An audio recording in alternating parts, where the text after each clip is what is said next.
अस्सलाम वालेकुम नाज़रीन, सोशल मीडिया और रोज़नामा उम्मत की खबर के मुताबिक इस इंकशाफ ने दीनी और अवामी हलकों में कोहराम मचा दिया है कि रावलपिंडी की एक मस्जिद है जामे मस्जिद अबू बकर सिद्दीक, उसमें एक खतीब रहे 1.5 साल तक, जो बहुत शानदार खतीब थे, हाफ़िज़ कुरान कहलाते थे, अपने आप को मुफ्ती कहते थे, लोग उनके पीछे नमाज़ें पढ़ते थे, उन्होंने निकाह भी पढ़ाए, उन्होंने जनाजे भी पढ़ाए, बहुत शानदार आवाज़ वाले शरीफुन नफ्स आदमी, साहिब इल्म आदमी। फिर उनको 15,000 रुपया माहाना तनख्वाह दी जाती थी, यूटिलिटी बिल्स दिए जाते थे, रहायश दे रखी थी, खाना शाना भी शायद देते थे।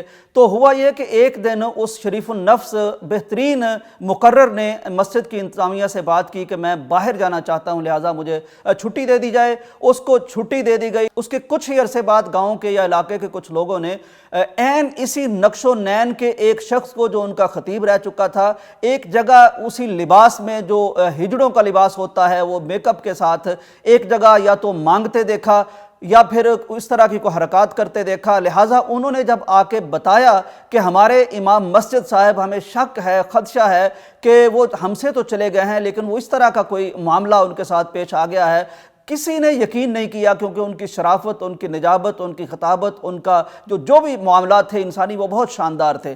अब फिर गांव के 3 लड़कों को एक दफ़ा वो मिला शख्स, तो उन्होंने उसको पकड़ लिया, ले आए, मेकअप वगैरह उसका धुलवाया गया, उसके नैन नक्श बिल्कुल उसी इमाम जैसे थे, अगरचे दाढ़ी उसने अब साफ़ करवा दी थी, लेकिन फिर भी ना वो मानने को तैयार था, ना इलाके के लोग मानने को तैयार थे। ये जो मुद्दई हैं रपट दर्ज करवाने वाले राजा मोहम्मद शफीक, ये कहते हैं कि फिर मुझे अचानक ख्याल आया कि मेरे पास उन इमाम मस्जिद साहिब का नंबर मौजूद है। मैंने अपना मोबाइल निकाला, नंबर डायल किया, तो उस शख्स के मोबाइल पर रिंग बजी, जिससे हमें यकीन हो गया कि ये शख्स वही है। नाजरीन, यहाँ 2-3 सवाल पैदा होते हैं कि आखिर ये शख्स जो इस तरह एक दीनी काम कर रहा था, मस्जिद में खिदमत सर अंजाम दे रहा था, उसको क्या मजबूरी आ पड़ी कि वो दूसरी लाइन पे चला गया।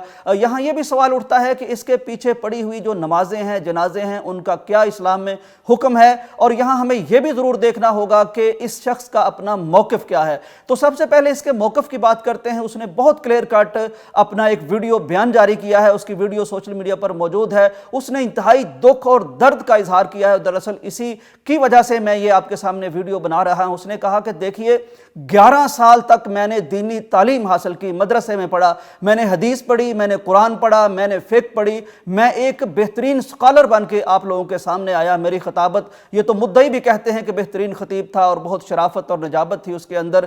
वो कहते हैं कि मुझे तुम लोगों ने, तुम्हारे मुआशरे ने क्या दिया? एक 15,000 रुपए जो आज एक बच्चा जेब खर्च महीने के नहीं लेता, और आप लोगों ने हमारी कदर क्या की, हमें कमी कमीन समझ के रखा हुआ है, और ये हमारे साथ सलूक कर रहे हो। नाजरीन, इस बात ने मुझे हिला के रख दिया, चौंका के रख दिया कि ये मुआशरा जो करोड़ों रुपए मस्जिदों पे लगाता है, जो अरबों रुपए मदारस पे लगाता है, आज इनके यहाँ एक आलिम दीन की वैल्यू क्या है, उसकी ज़रूरियात का ख्याल क्या है? 15,000 कोई तनख्वाह होती है, 20,000 कोई तनख्वाह होती है? यानी क्या सलूक हम कर रहे हैं? ये जो उलमा के वारिस हमारे पास मौजूद हैं, जो हमारी आखिरत के जिम्मेदार हैं, जो हमारे दीन के जिम्मेदार हैं, आज उनकी एक तनख्वाह है। मैं समझता हूँ कि ये सारे लोग कहते हैं जी हमारे जज्बात मजरूह हो गए, ये सारे लोग कहते हैं हमारी नमाजों का क्या बनेगा, लेकिन उस शख्स की बात को भी इस माशरे को सुनना होगा कि जब दीनी मदारस में 11-11 साल तक पढ़ने वाले, कुरान मजीद को हिफ्ज़ करने वाले, अल्लाह के पसंदीदा लोगों को तुम इस तरह कमी कमीन की तरह बिहेव करोगे, उनकी ज़रूरियात पूरी नहीं होंगी,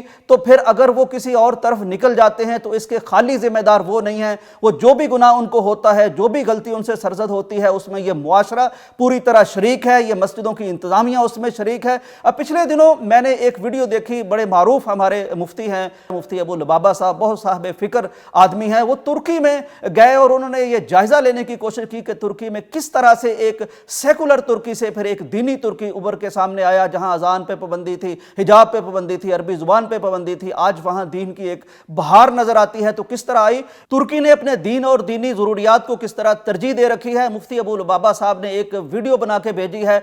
वो दिखाते हैं कि ये जी एक मदरसा है, इसके साथ एक बहुत बड़ा पेट्रोल पंप है, इसके साथ बहुत बड़ी मार्केट है, ये सारा कुछ वक्फ है इस मदरसे के लिए।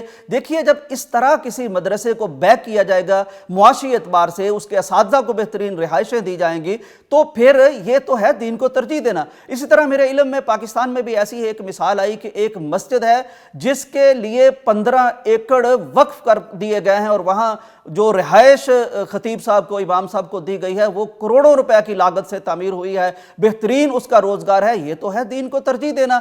लेकिन अगर आप अहले दीन की तनख्वाहें इतनी मुकर्रर करेंगे जितनी एक खाकरूब की तनख्वाह भी नहीं होती, वो भी इससे ज्यादा कमा लेता है, एक मजदूर भी इससे ज्यादा कमा लेता है, तो फिर अगर कोई शख्स आपकी मस्जिद को छोड़ता है, आपके दीन को छोड़ता है, काल अल्लाह व काल रसूल को छोड़ता है, और वो तो कहता है कि मुझे अल्लाह माफ़ फरमाए, ये बहरहाल गुनाह की बात है लेकिन सोचने की भी साथ साथ बात है। वो कहता है एक रात के फंक्शन के मुझे महज नाचने के 50,000 मिलते हैं तो मुझे दीन के 15,000 रुपए देते थे। ये मुआशरे को अब सोचना पड़ेगा, ये बंदोबस्त बड़े जरूरी हैं। यहां मैं ऐड करना चाहूंगा अपने एक स्कॉलर दोस्त की बात जो मदीना यूनिवर्सिटी के फाजिल हैं और इंग्लैंड में वो तरावी पढ़ाने गए। वो कहते हैं कि वहां मस्जिद को बनाना था तो लेकिन वो मस्जिद की तामीर नौ शुरू नहीं कर रहे थे। मैंने उनसे पूछा कि क्या बात है, कहने लगे कि हमने मस्जिद की तामीर के सारे पैसे जमा कर लिए हैं लेकिन गवर्नमेंट हमें तब तक मस्जिद की तामीर की इजाज़त नहीं देगी जब तक, चूंकि जो साथ सड़क गुजर रही है वो भी तोड़ फोड़ का शिकार होगी, तो वो सड़क भी हमने मस्जिद के पल्ले से बनवानी है, पैसे से बनवानी है। अगर वो हम फंड जमा करवाएंगे तो फिर हम बना सकेंगे, लिहाजा हम वो फंड जमा कर रहे हैं। ये है दीन के लिए बंदोबस्त। आप गुलाम जलानी बर्क की वो किताबें पढ़ के देखिए जो उन्होंने बर्रे सगीर में अंग्रेज की आमद से पहले के दीनी मामलात के हवाले से लिख रखी हैं।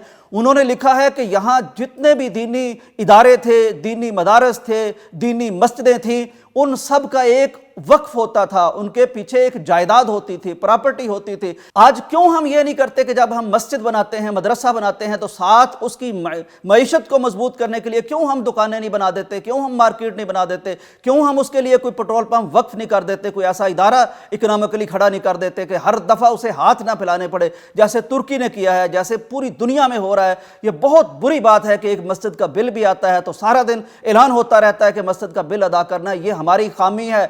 नाज़रीन, जहां तक अहले इलाका और मुद्दई की तरफ से ये मौक़िफ़ इख्तियार किया गया है कि जी हमारे जज्बात मजरूह हुए हैं क्योंकि उसने हमें नमाजें पढ़ाई थी, हमारे जनाजे पढ़ाए थे, हमारे निकाह पढ़ाए थे, मैं सोचता हूं तुम्हारे जज्बात तो मजरूह हुए हैं लेकिन कल क़यामत के रोज़ मोहम्मद अरबी सल्लल्लाहु अलैहि वसल्लम का जब सामना करेंगे और पता चलेगा कि नबी के वारसों के साथ सुलूक क्या होता था, वो मजबूर क्यों होते थे मस्जिद छोड़ने पर, वो मजबूर क्यों होते थे कहीं और निकल जाने की तरफ, तो मोहम्मद अरबी सल्लल्लाहु अलैहि वसल्लम के जज्बात क्या होंगे? क्या हमें इसका कोई ख्याल है?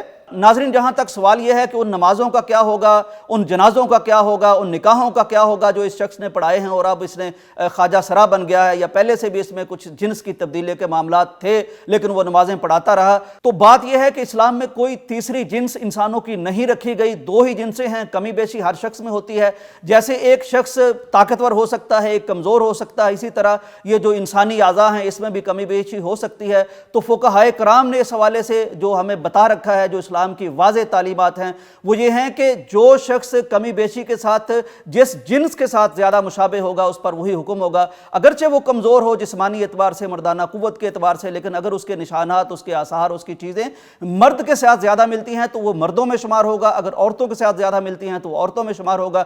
ये शख्स चूँकि मर्दों के मुशाबे है, अगरचे कोई कमज़ोरी भी हो, बल्कि ठीक ठाक मर्द है, औलाद इसकी नहीं हुई या बीवी चली गई, वो कमज़ोरियाँ होती हैं, लेकिन शरई एतबार से ये मर्द था, इसकी पढ़ाई हुई नमाजें वो सारी ठीक है। ये आप दीगर उलमा से भी पूछ सकते हैं, वो इसकी तस्दीक करेंगे, ये फ़िक़्ह की बात है, इस्लाम की बात है। तो इसमें जो सबसे बड़ी परेशानी की बात ये नहीं है कि हमारी नमाजों का क्या बना। मैं ये समझता हूँ कि असल फ़िक्रमंदी की बात यह है कि हमारे दायान कराम, हमारे आइम्मा कराम, हमारे खुतबाए इज़ाम, आज उनकी मुआशरे में हमने इस तरह की कदर घटा दी है कि वो लोग दिल पे पत्थर रख के, मैं नहीं समझता कोई आसानी से इस तरह की हरकत कर सकता है, मजबूर होकर कितनी रातें उसने सिसक के सोचा होगा, कितनी रातें वो दर्द से तड़पा होगा, कितनी रातें वो कसक में मुब्तला रहा होगा, तब जाके इस तरह का कोई फैसला 11 साल पढ़ने वाला शख्स करता है। इसमें मुजरम मैं भी हूं, इसमें मुजरम आप भी हैं, इसमें हमारा मुजरम मुआशरा भी है। और अगर हम अपनी सोच बदलते हैं तो हम इस वाकया से सबक भी सीख लेते हैं, इबरत भी सीख लेते हैं और हम सच्चे दीनदार हो सकते हैं। लेकिन अगर हम इसको मजाक का निशाना बनाते हैं और तरह की बातें करते हैं तो मैं समझता हूं कि यह वाकया भी हमारे सर से गुजर जाएगा